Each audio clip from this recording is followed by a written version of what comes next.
कह रहे हैं, ये बड़ा जी। अच्छा बात। तो एक और प्रश्न है, आखिरी प्रश्न, अभी वो जगह का नाम मैंने नहीं बताया।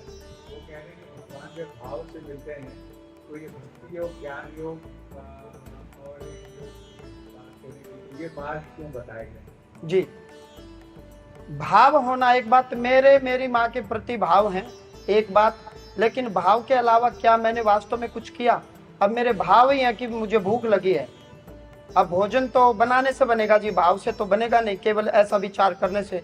3 प्रकार के मार्ग हैं गीता जी में, भक्ति योग, ज्ञान योग, कर्म योग।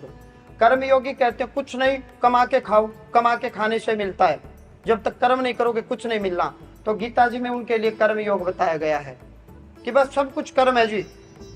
ज्ञान योग, ज्ञानी कहते हैं केवल कर्म से बात नहीं बनेगी, सही दिशा में कर्म करो, कितना कर्म करना है, कब करना है और किस हद तक करना है, यह ज्ञान योग है।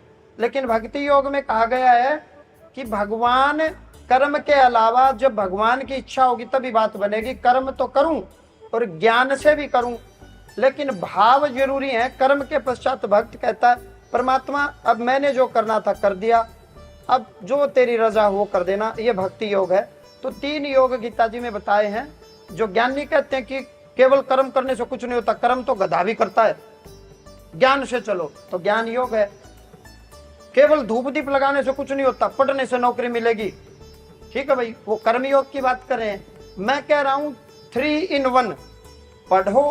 पढ़ते हुए भी बच्चे अक्सर बीमार हो जाते हैं, परीक्षा में जाते हैं तो पढ़ा हुआ याद नहीं रहता, स्मृति में नहीं रहता, एग्जामिनेशन हॉल से बाहर आते कहते ओहो इस प्रश्न का उत्तर तो ये था, और 1 नंबर से रह गए।